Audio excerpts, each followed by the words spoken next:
Hello and welcome to another episode of the CG Garage. This is episode number 345, featuring Craig Weiss, Executive Creative Director of VFX and Virtual Production at CBS. And he has been at CBS, Chris and I were just looking at it, for 28 years. It's the only he got a job out of college and he stayed there. That's a great job. And really, really cool guy. I do urge you guys to listen to the whole podcast because we have some really exciting news that Greg and I talk about during the podcast towards the end. So definitely check it out. But Kristen, I mean, what did you think of Craig? He's such a nice guy, right? Such a nice guy. He's done so much, and he had it's a lot of information in this podcast. You guys get a little techie, and it was just, I loved it. And it was just he talked about from an early age, he started on his dad's Super 8 camera, and then when he was at school, the new Macintosh came out, and I liked how he and his dad co-signed that instead of a nice car, and that's how he learned 3D and animation. And then he also discusses, which I really like this, how VFX now is very integrated in the production process. Unlike the past, you guys came on set and were like, who are those people? But right. Now everyone's very integrated and they all know each other. So that was just really nice to hear. Yeah, absolutely. We do talk about, obviously, with his experience and having been at that place for as long as he has, having seen the evolution of what visual effects has done and different things in different areas, right? And we do talk a lot about that, and he talks a lot about the technology, as you said, as well as a lot of stuff about virtual production, which is also a really good one, and what he thinks the future of virtual production is. Talks about the things like the LED walls, which has been talked about quite a bit. So really, really great resource to have. And honestly speaking, he's a great insight in terms of seeing where we come from and where we're going in visual effects and how that affects things, especially in the broadcast world, which is also very cool. I also really love the fact that he and I talked about, how TVs now are such high quality that it's not your old TV where visual effects was a really cheap thing. Now we're full on visual effects in broadcast, and it's very interesting to sort of talk about that as well. So really great talking to him. And I look forward to meeting him in a few weeks in person, hopefully. All right. Cool. Now, if people want to know more about this podcast, Kristen, where can they go? You can go to facebook.com/cggarage or chaos.com/cggarage. And if you'd like to watch us, you can go to youtube.com/chaosgrouptv. Perfect. And if you guys have ideas or questions or any comments at all about the podcast, you can always email us. labs@chaosgroup.com is the best place to reach us. So just go ahead and do that. And if you'd like to leave us a review on Apple Podcasts, that's always welcome. We can just leave us a review and a rating or whatever you want, and make sure and share us with all of your friends and family. All right. But with that being said, please enjoy this episode, number 345, Craig Weiss, Executive Creative Director of VFX and Virtual Production at CBS. Welcome to another CG Garage, where the Chaos Group talks. You'll know it's over when the last bucket drops. We're gonna fire off rays in high dynamic range. We know that ambient occlusion is passé. Global illumination won't lead you astray.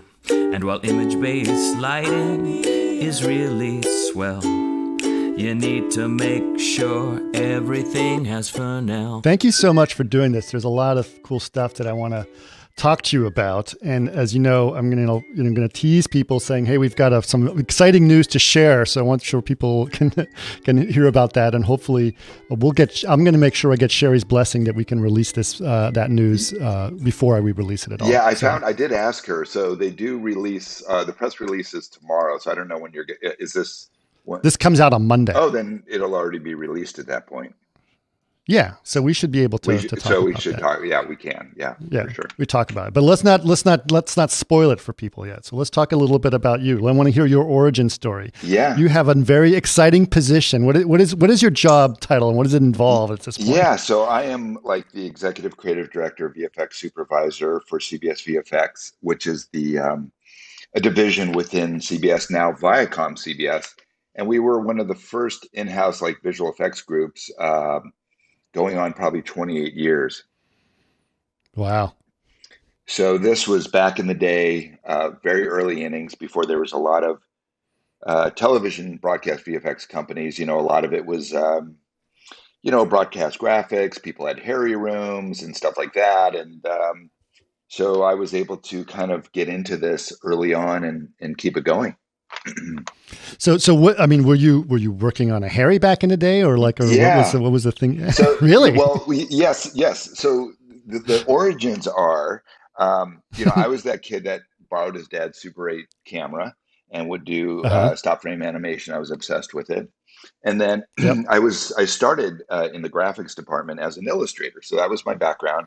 But Wow. then one of the first Macintoshes came out, and you were able to do animation through like early software on the Mac, like Electric Image or Macmind Director.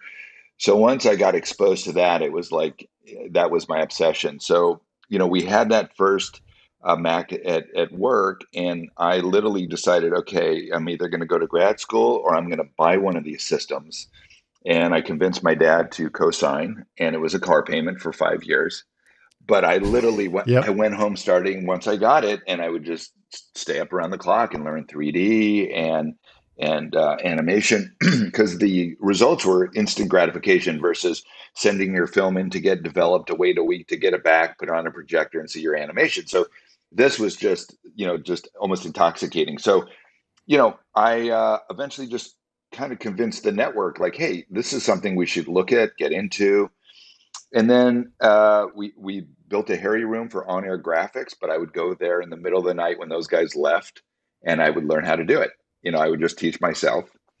And then we got some 3D software on the Mac, and same thing there. And then Carol Burnett came in and was doing a special and said, "Hey, can you guys do any animation?" And I said, "Sure." And I went home that night and figured out how to do it. I had no idea. I created like a little chasing bumper. More Carol. I came back the next morning. They're like, "That's great. What else can you do?" So it was like that was the start of things, and I would just Wow. put myself out there. And then they called and said, "Hey, we have this pilot, touched by an angel, and she's got wings. And can you guys do it?" And my default answer was always yes, even though I didn't know Yep. what I was necessarily doing. And then it just kind of grew and grew and grew, and we're here we are still going, and it's such an exciting time to be involved in computer graphics and visual effects, as you know. Yeah, I know. And I think that's also that I've heard that story from many visual effects people, always saying yes, but having no idea how they're going to do things, right? I mean, we're always asked to do things that never been done before. And that's really kind of an interesting thing, right? Yeah, one of my favorite quotes I heard it was at I was graduation, and they said, failure is a prerequisite for a creative life. Like you have to be willing, and hopefully you don't fail too badly where you end it all, but you have to be Right. willing to put yourself out there even when you're not going to succeed, because that's how you kind of leapfrog to the next moment and opportunity. Yeah. Yeah, for sure. Well, that's amazing. So you've been at CBS the whole time Yeah, during this whole yeah, project? believe it or not, Wow. first job out of college, got hired in the art department. I was a kid in, a tank top and t-shirt, airbrushing Hmm. paintings for like Wheel of Fortune and Prices Right. And Wow. that's what I did. It was an airbrush, it was analog, it was a paintbrush. We would design little paintings that would get blown up to big paintings for the backgrounds, and then it was the game-changing moment for me was getting access to the Harry and to the a higher end Mac when like the 2FX came out, and you could do some significant things with it, and that was my beginning. Yeah. Well, that's amazing. I mean, that's quite a legacy you have there, and that's really cool.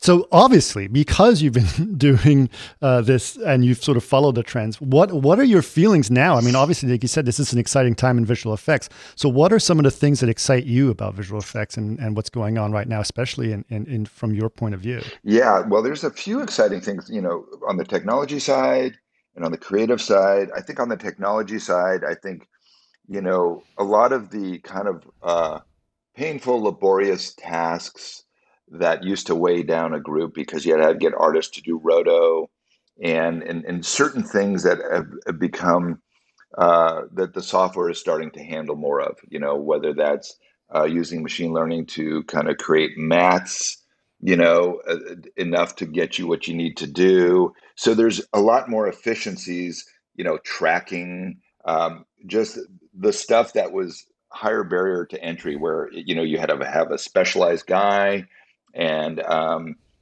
keeping him busy, and if he wasn't busy, you had to justify having him there.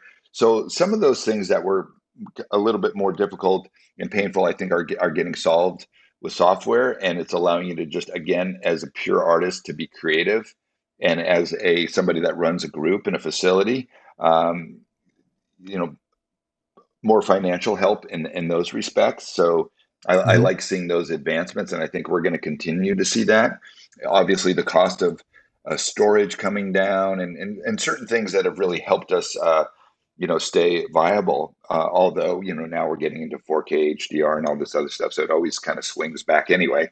Um, Right. and then I think, for me, on the creative content side, I'm very excited about the future of, virtual production, and virtual visual effects are becoming kind of an everyday occurrence in any show, right? So whether it be a walk and talk, or a visual effects show, they're really leaning in, and we're part of the daily kind of production. And it's exciting because, our specialty, or things that I was very passionate about, was 3D environments.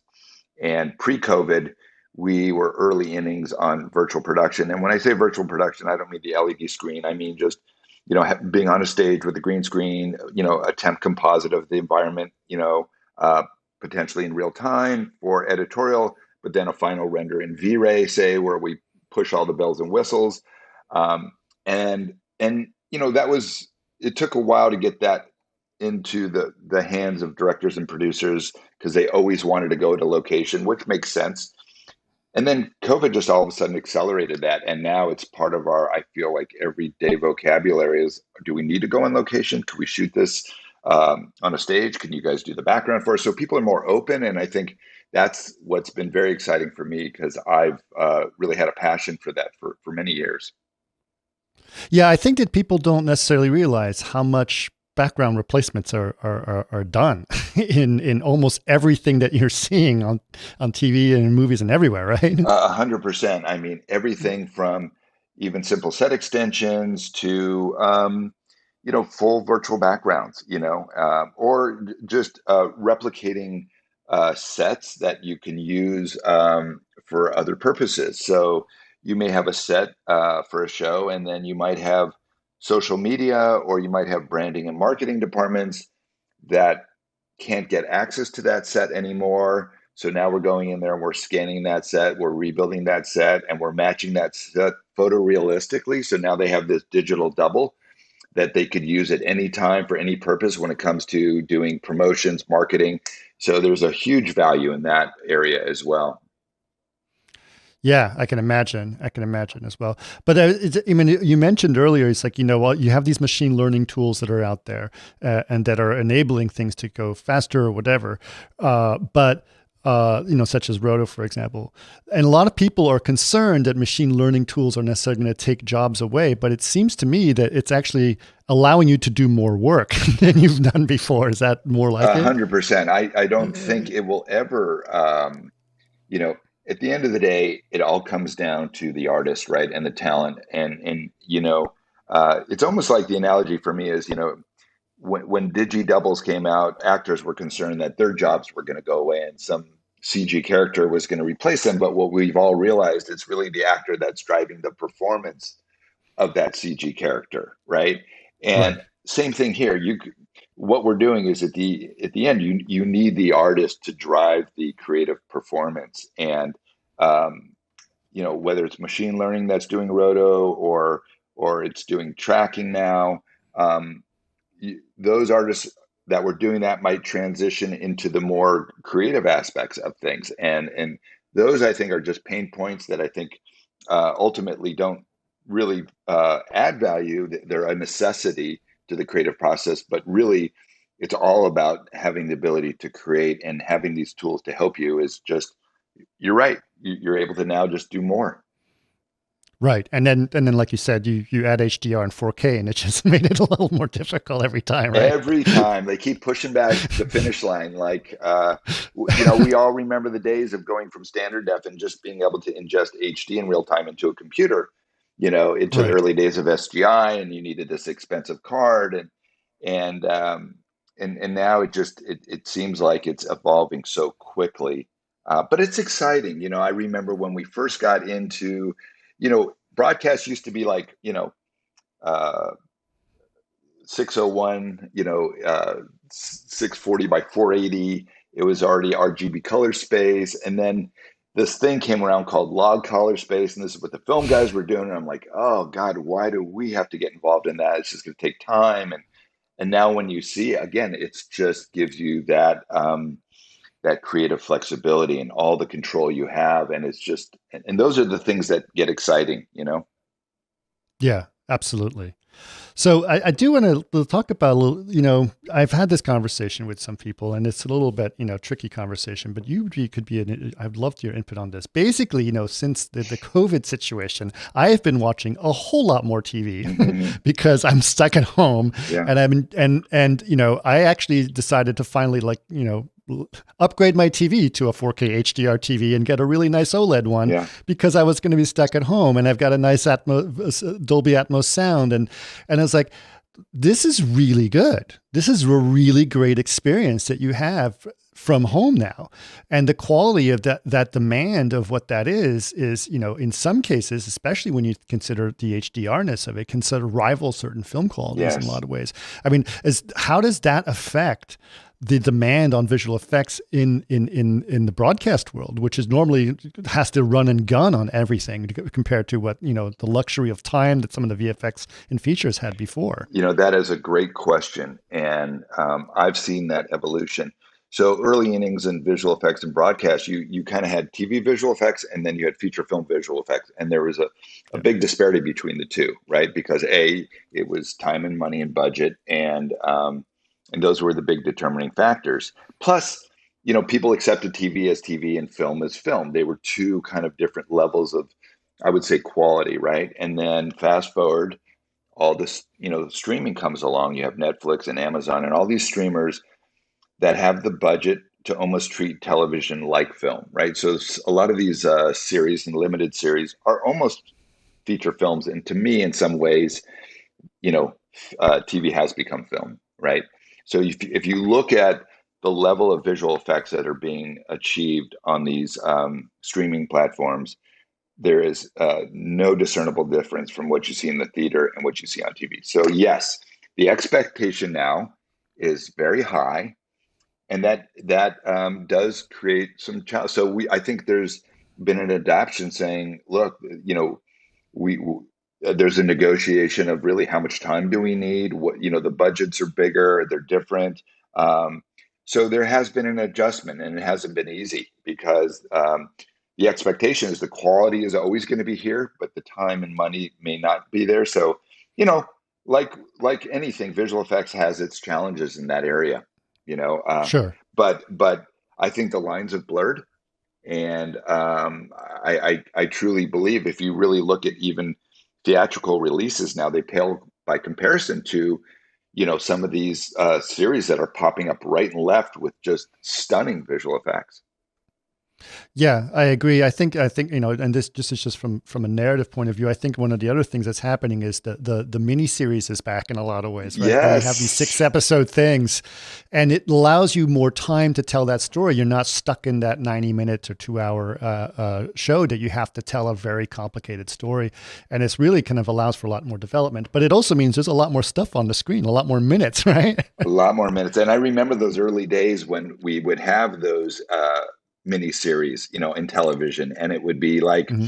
those were like a 2-night event or 3-night event. It might be Earthquake, or we worked on a few of those, and then that kind of just disappeared because they were expensive, and the audience tastes were changing, and now they're back, right? And I'm noticing that. I Right. just saw an ad for La Brea or something on and it looked like a full-blown, VFX disaster series. And I smiled. I'm like, yay, it's back. Yeah. you know.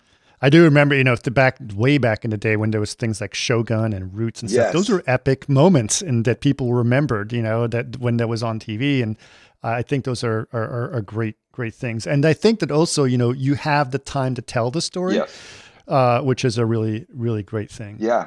I do want to touch on virtual production because we were mentioning this, and obviously this is a big subject. Yeah. And I think once you and I, when we first met, we were talking about where virtual production was going to go and what it's going to do.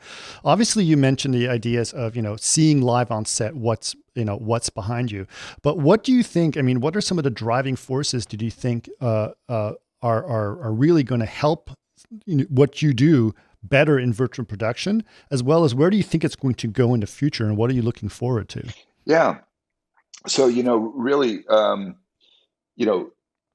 wall is very new, and there's a lot of buzz around it, and it's really been able to advance and solve some problems that we've had, with green screen. So, typically in virtual production, this started many moons ago, I think, in some features where they were putting barcodes on the ceiling and doing rough composites so the director could frame shots and know where they are. And then there's been some technology and systems that have evolved, and now there's kind of an onslaught of that for, also like different types of variety shows and music shows and entertainment shows, but it's using that technology of real-time tracking. Excellent. Like what I have found is the precision in the tracking now is so good. Whereas before we might have used the tracking system on set, but then we would go and post and retrack the shot because it wasn't as accurate. But now we're finding we can take that data straight out of the system, put that into the pipeline, and we're no longer, having to track shots. So there's like those advantages, right? So, the typical green screen, build a partial set, digitally extend it, but be able to see that on set. So you're still on green, but the director and DP gets to see the world. You go into editorial with a temp comp, and then we finish out in post. And now obviously with the evolution of LED wall, that solves some of the problems that we had with the green screen. So if you have a character with a shiny costume, they're no longer reflecting green, they're reflecting the proper environment, which the mind just instantly buys, right? So we've always fought the lighting issue. It's almost like image-based lighting for TV now. Like, so where that breakthrough was in computer graphics, where, we used to light things with point lights and source slices and try to get them to integrate and look like they belong in the scene. Then all of a sudden we come up with image-based lighting and everyone goes, oh my God, it's there, it's real. And that I think is what LED walls are doing. Everyone's going, I don't feel that green screen, obviously, because it's not there. And the background is being photographed in camera, but it's the way it's treating, it's being reflected into subtle little things like somebody's eyeball. It could be the chrome little knob in a car that's reflecting the environment. All these little things that were painful to bring to life in green screen. So there's no question about it. I mean, we're seeing, a big advantage there. Now, that being said, it all comes down to content creation, right? Whether you're on a green screen or you're on an LED wall, we still have to create that content. And what we've been doing and what we found, which is really exciting, is, again, we have a hybrid. We have an asset that runs in real time on set, where we're able to kind of preview that and see that. And we have a lot of that data that we take with us, and then we have a version in V-Ray, and then we go ahead and we render that with all the bells and whistles. So right now we have a hybrid approach, but we get the best of both. That way we can really get all that detail that we need that we may not be able to get in real time yet.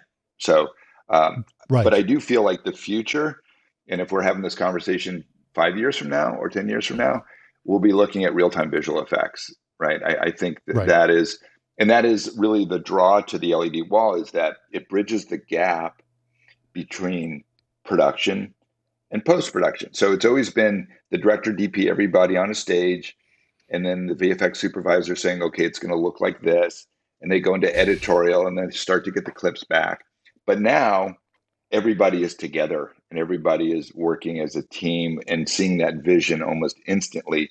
So it kind of goes back to the beginning of filmmaking, right? And that's what I think a lot of producers and directors like is that they have control over the image. They see what they're doing, and they're not leaving it to the end.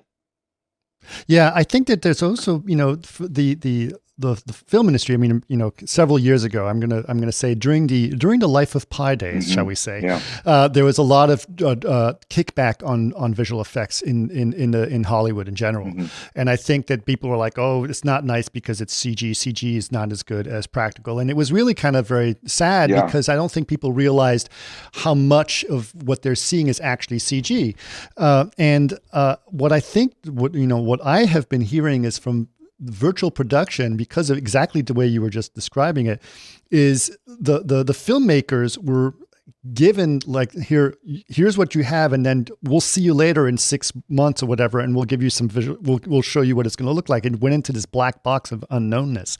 But now with virtual production, they're invited back to the conversation and to see it live in front of them, so they feel like they're being filmmakers again. And so it seems to be a lot more inviting to them to be part of the creative process when it's happening live in front of them. Do you feel that's the case? Yeah, 100%. So, being that guy that was on set early on in those early days, I don't want to think too early, but, you would go out there, and it was really interesting because they would be shooting a normal walk and talk, and then it comes to the visual effects. And the minute the blue screen or green screen goes up, everything the whole atmosphere changed. It did, unless you were like a VFX show, like a Star Trek or something, where that's what we do. The importance of the show is based on this. But if it was a show that needed visual effects, they weren't. I don't feel like they were always welcome, because you had a DP and a director who basically had to trust you. They had no really input in the moment. We're just telling them what's going to go in there and how it's going to look. So there was a disconnect for them, and there was not all, but sometimes a lack of trust, right?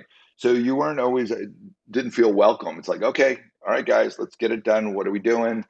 Whereas now, the fact that they could participate, they could be an active participant in the process, it's so much better and easier because they feel like they have a voice. And the other thing I would say is that where I saw the bridge in that was previs, right? So as previs got better and got off the page from like an illustration into 3D, and so then that once you had that, everybody kind of knew what they were doing. They all agreed upon it, and it made the process easier. So this is just, we keep advancing that, and I think that's where things are getting exciting for visual effects, in the sense that I think more and more and more it will be involved on a daily basis, because now they can actively participate and see, whether that be better tools on set with green screen to pre-vision to see the comp, or whether it's LED. The fact that they can see it and shoot it and have a voice in it is been a great advance.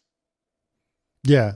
Now, I hate to, because I work for Chaos. Yeah. And I'm a big ray tracing fan, but you mentioned, eventually it's all going to be live. Now, the thing that I've been, thinking to myself is that the barrier right now is that we're still in terms of the real time technology, we're still stuck with rasterized rendering for a little bit until it gets completely ray traced. Right. So you have mentioned it like, oh, I get it to a point and then I have to do it in V-Ray. Right. What is the difference where you start to feel like you have to do it in V-Ray? What is the thing that makes that decision? I think for us, we still feel that the level of quality that we're getting out of like ray trace V-Ray is top level. Like, we have that control over it. We have the ability to tweak just the image quality, and is to me, it's like an insurance policy, right? I know I can go there and I know it's going to look stunning. And until I can get that level of quality in real time, then this is going to be my workflow. And we have built in these tools where we share assets. We have ways that makes it, look at with USD now and all these things that, that are allowing us to kind of interchange in different software programs. It's not nearly as painful as it used to be. You'd have to build a model for this and then rebuild it for that. You couldn't share these elements. Well, now that's changed. And that's where USD, the promise of that is you could take that one asset, into Unreal, you could take it into Maya, and we're not, and shaders are coming across. And so, you know, in that respect, it's gotten easier, but we still feel to this day, we want to achieve the highest image fidelity that we can. And right now that for us is V-Ray. Right.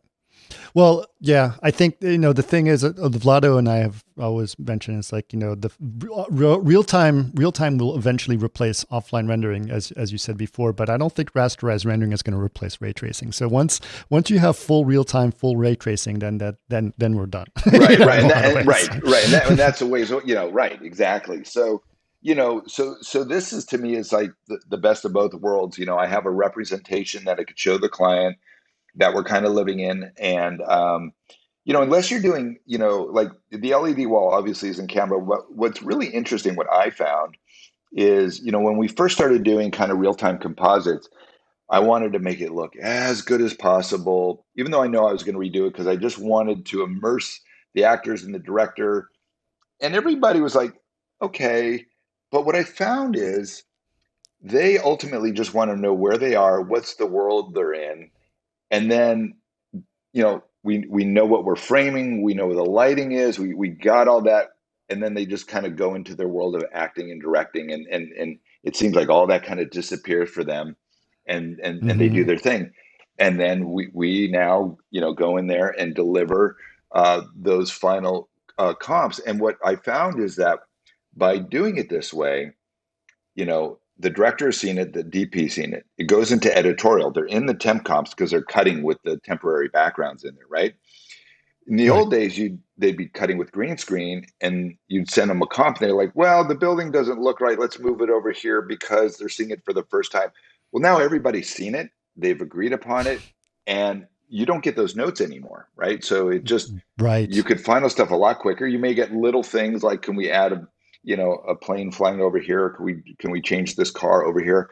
But I remember the days where there was a lot of back and forth because, they had to get their head around. So now they're seeing it, they're used to it, and that part of it goes away. So yeah, they've made the decision already, right? You don't fix it in post, you fix it now. Fix it now, right. And even though, that's the big promise of the LED wall, it's not, there are, what is the best tool for the job? And, it's nothing is one size fits all, and it works for a lot of situations, and for some, not so much. Green screen is still a viable technology, and we still use it consistently.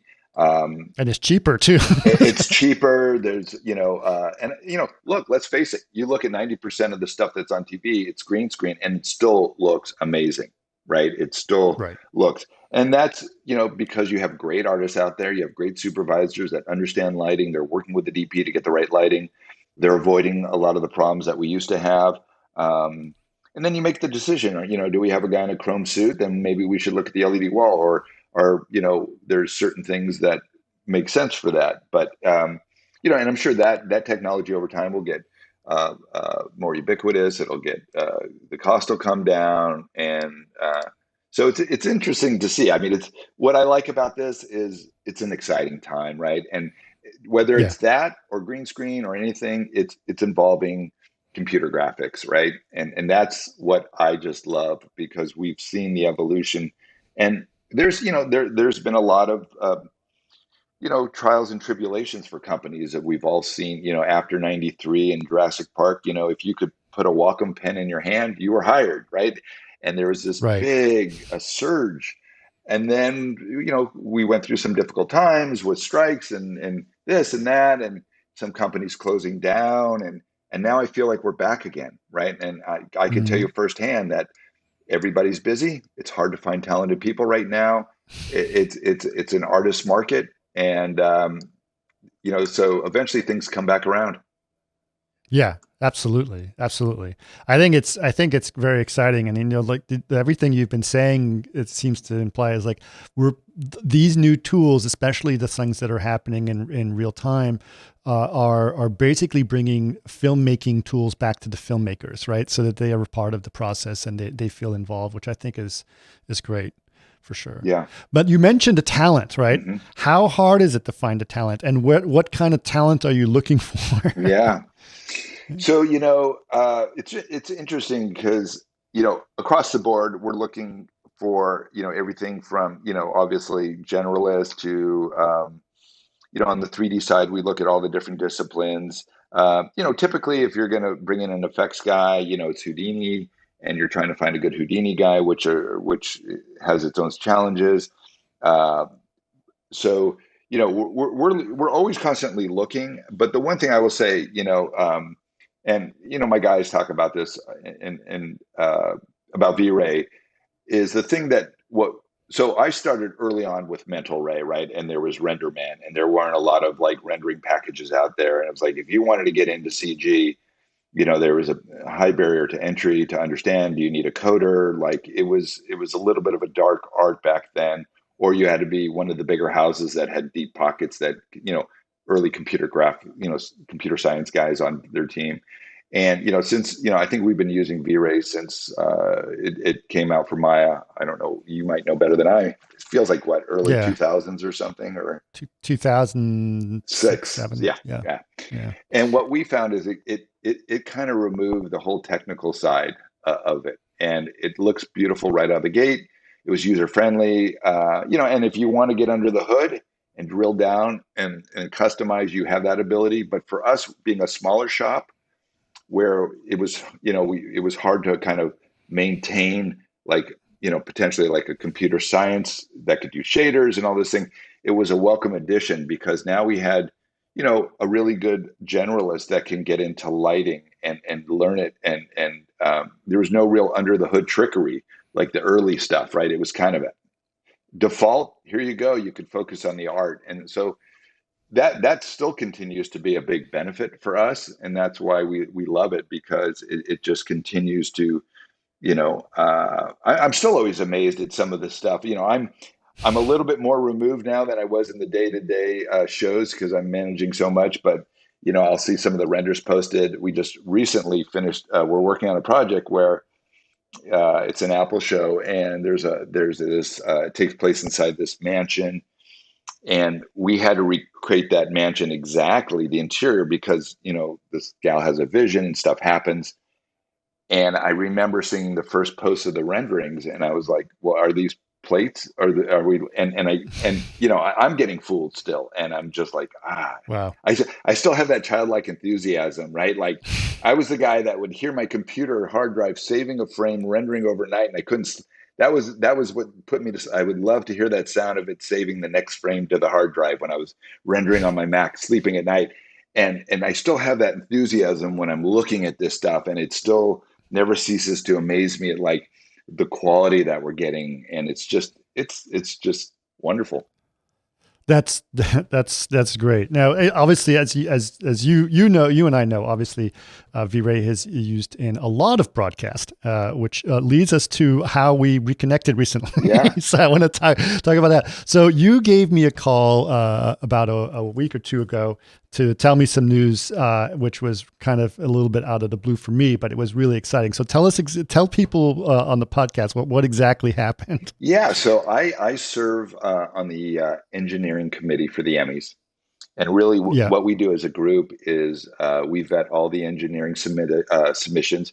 What we're looking for is really game-changing technologies, whether it's software or hardware, that have had a profound effect on broadcast television, right? So extensive of an improvement on existing methods or innovation that they materially affect the production, recording, transmission, and reception of television, right? So that's a high bar, right? That's a really high bar. Right.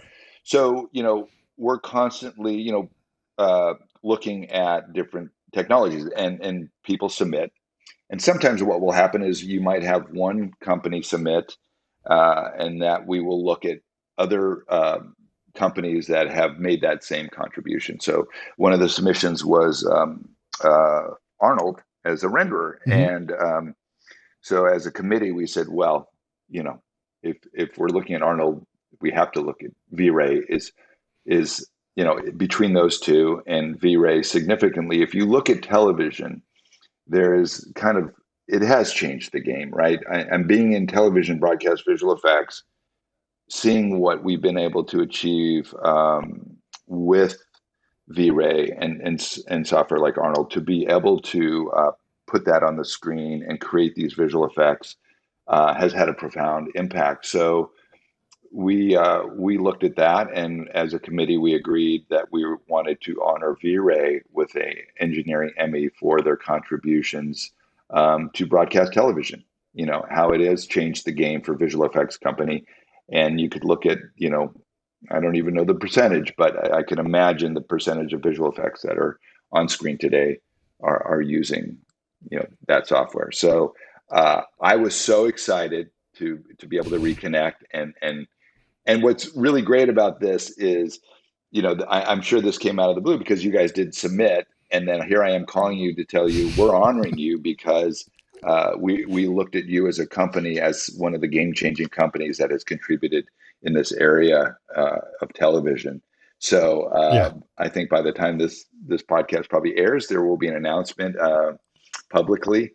But Right. Chaos is being honored with a engineering Emmy for their contributions to television.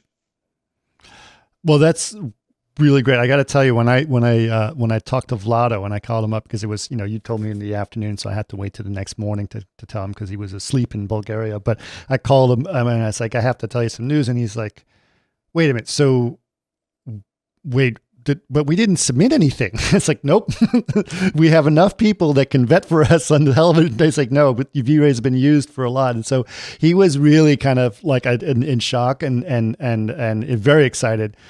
So hopefully, I'm really hoping that he's going to be able to come to the Emmys. He's actually, unfortunately, his visa has expired, but he's submitted a special request saying, I'm wanting an Emmy. Can I get an extension to come to the United States? So he's trying to make the schlep here. So I'm very excited for him to do that. Yeah. I mean, I think it's really great. And I really appreciate, everything that you guys have done to make sure that we did that. I mean, the television, like you said, is something that is very special and has become so much more than it even was, just a few years ago, based on, all the things we've said and all the technology that's out there, both on the filming side as well as the receiving side. Like people are getting really great television content delivered to them every day, from so many different sources that it's really great to see how television has really taken off and really redefined the entertainment industry in a lot of ways. Yeah, and I think look, my hat's off to you guys for continually advancing the state of the art of the software and what you're achieving, because that allows us to put those types of images on the screen. And I remember the early days and how painful it was, to do these type of visual effects in broadcast television, just because, I mean, the nature of back then, rendering times and what it took to really understand and get the software to do what you wanted to. And now, we're able to compete at a speed. Going back to our earlier parts of our conversation is like, how do you maintain this level of quality in TV when there's so much in time schedules? Well, it's because, we have software like V-Ray that allows us to out of the gate just jump in there and get some beautiful stuff going that can match the real world, right? So again, like, referencing that Right. project, I'm looking at renders and I'm looking at photos and I'm like, you forget which one is which. And that's happening pretty quickly with not a super advanced computer science user. It's with a really good, Maya generalist that has gotten into lighting and that has made this their own and really, punching out some great stuff. And now there's just a solid consistency coming out for us all the time. We know what we're getting. The shaders and they look amazing. And when you want something like Chrome, you get it right away. You're not having to do Right. a lot of trickery. All the stuff so out of the gate, we're getting stuff, and we could work quickly and dial in those aspects. So It It did take people a while. Even, I mean, back in the day when the people were starting to switch to full ray tracing, it took people a while. It's like, what do you mean I don't need to hire a bunch of shader writers to get this right? It's like, just use the regular material and it'll be fine because it obeys the laws of physics. Right. So that was a thing that was hard for people to wrap their head around in some ways, because they thought it needed to be complicated in order to look good. Right. So, and then, I'm talking to one of my guys, I let him know I was going to be speaking to you. And he was like, okay, dome light, like dome lights, dome lights and V-Ray have been a game changer for him. yes. And, he said they were, I don't know the exact timing, but you were one of the early adopters. And he says, like, everybody's got it now, but that was the thing for them. That was a big change for them to be able to get that level of quality of like global illumination and, an easy way to do it. And it looked great right away. So, he wanted me to kind of mention dome lighting. So, yeah, it's funny he should say that, because way back in the day, I did a couple of Gnomon DVD training DVDs, and this was before the dome light. And I had to show people the trickery of how to get global illumination to work without the dome light. And then it was like, a couple of years later, I was like, well, why don't we just solved it by just using a dome light or a direct light? And I was like, well, all my DVDs were obsolete at that point because I didn't read anything. So, but anyway, it's interesting. It's interesting. Yeah, the dome light is definitely something I think that was very important and really changed a lot of ways to do things, because you can get, what the dome light is? It's exactly what the LED walls are. It just gives you all the lighting right away. Right. You know what I mean? Right. It's the same idea. And so I think there's a lot of interesting things that are going to be happening there in a lot of ways. So, yeah. Well, okay. You mentioned speed. Obviously, when things get real time, that's going to be a difference. But what are some of the other things? I mean, now obviously you're looking. You're very gratefully awarding people with technology that have changed what you've done so far. But what are you looking forward to besides the real-time stuff? What other things do you think are going to be sort of really enable you guys to do some interesting things? Yeah. So, again, I think I just go back to, clearing the way for just pure creativity. Like what I get excited about is, we've spent a lot of time replicating environments, right? Photorealistically, having to build those to exact scale. So our virtual lenses respond the same way with depth of field, right? Because if it's not built to the right scale, it's not going to match the real world lens that we're rendering and depth of field. So, you start getting into the nuancing of like, so, I always say there's two visual effects, right? There's, ooh, look at that visual effect, which is your T-Rex or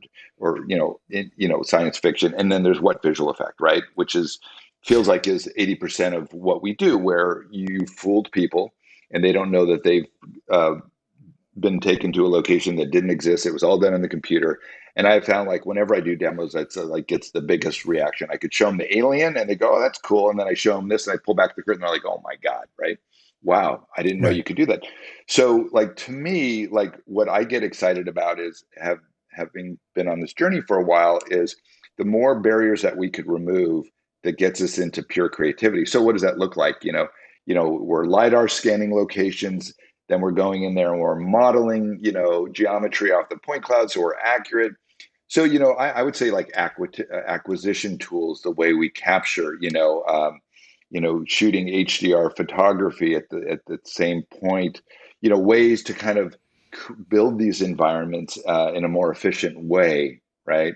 So again, as we get into the future of image capture and acquisition and being able to scan an environment and, an easier way to build those worlds, right? So they have gotten easier, but again, you're populating those with cars and people and all those elements that get something. Because when you really look at replicating an environment, there's the structural, and then there's the people, the cars, all the little things that you need to have in order. And there's a lot that goes into that, right? If you're not shooting a plate and you're building this synthetically. So I think what I look forward to is more of those type of tools, that will help us, create those worlds in a more efficient and quicker way. So we can continue to shorten the time that we need to have those. And then again, the ability I see the future is having a library of these, that just the way we had sets that we would store, for movie and TV productions. Now they're just going to be, on a hard drive or on a thumb drive, and there's going to be more efficiency, and then it's just coming down to the exciting part is just creating the content, telling the story. Right. Yeah, I think it is very exciting. I'm very, very excited about what's going to be happening, and I think that we're only starting to scratch the surface in terms of the potential of virtual production. Because every time I start using these tools, I was like, wait a minute, what if we do this? But I wouldn't have known it unless I start to use the tool. Yeah, you know what I mean? Exactly.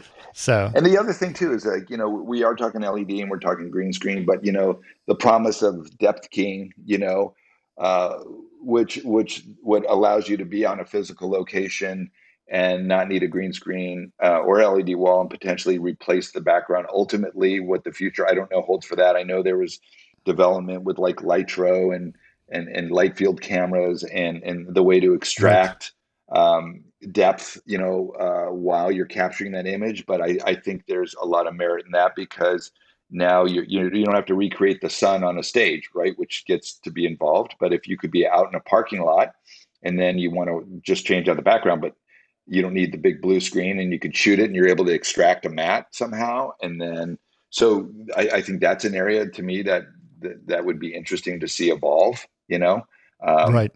And that way you kind of potentially get the best of both worlds, so it's interesting. Yeah. It's exciting that we're in this time that, is constantly evolving due to the advancements in GPU processing and CPU processing and all of that kind of stuff, where it just seems like that continually advances, and everything that comes out is new and unique at times. So it's exciting. Yeah, that is I haven't thought about what light fields are going to do to visual effects in the way that you just described, but it makes a lot of sense. I think light fields are something, I think they had their highs and their lows in the last few years.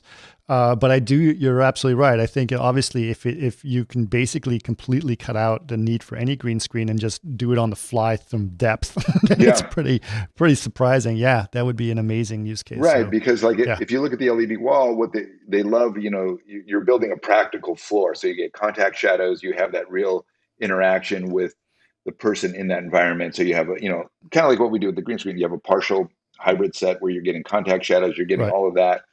But you need to swap out the what's behind it. And so the promise of like light field and stuff like that is you could be at a location, you are getting the real lighting, you are getting the real sun, you're getting, which is hard to recreate. And then you're able to, change out the environment, So, what does it look like in the future? I don't know, but, we're definitely heading in that position. But the one thing I think we're not going to go back to is more of the isolation. I think we're going to continue to bridge the gap between, post and production, and we will be a daily part of all productions.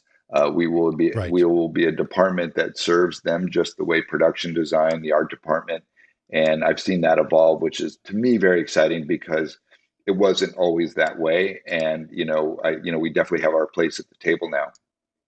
Right. So you think the lines between pre-production, production, and post-production will just all be blurred into a single production line at that point? I think so. And I think as these tools advance and the way we whether we do some finishing in post, but moving a lot of it to the front. So we're doing it in pre-production versus post-production. But I just love the integration that the two worlds are meeting together, and we become one. Whereas, when you had a production, you had hair and makeup, you had, art department, you had all these different traditional production entities, but visual effects were the guys that would kind of show up and then go back to their shop, right? But now we become part of that whole ecosystem. I remember there was a guy I knew who I met at a party, and he was a key grip and stuff. And he's like, "Oh yeah, you're the guys who show up with the Christmas tree ornaments." It's like, right.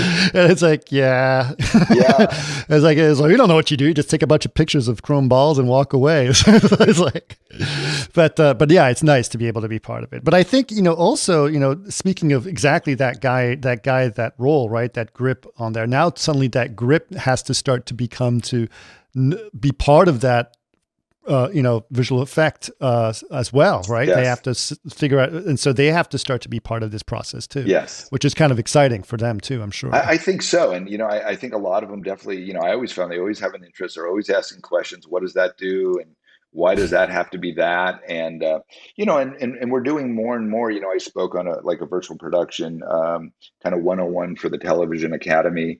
And a lot of people that were on that seminar were, everything from producers to lighting and camera. And because, with the new technology and the tracking stuff, they want to know why you're putting something on their camera.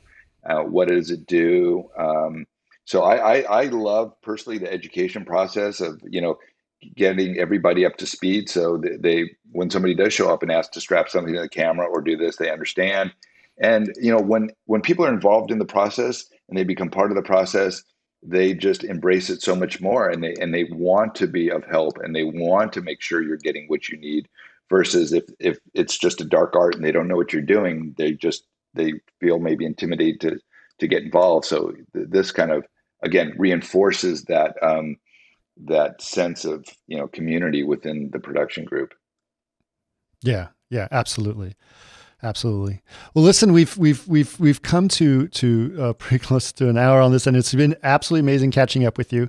The first thing I want to do is thank you so much for recognizing what Chaos has done and what V-Ray has contributed to the broadcast community, because it's really quite an honor, and I really appreciate that you guys had did this for us, and I'm very excited to come to the award ceremony. So hopefully we will be able to meet up at there at some point. Definitely. It was it's well deserved. It's you guys deserve it. You've put in the time and the work, and you've helped change the landscape of what we do for television, and without it we wouldn't be doing it. So thank you.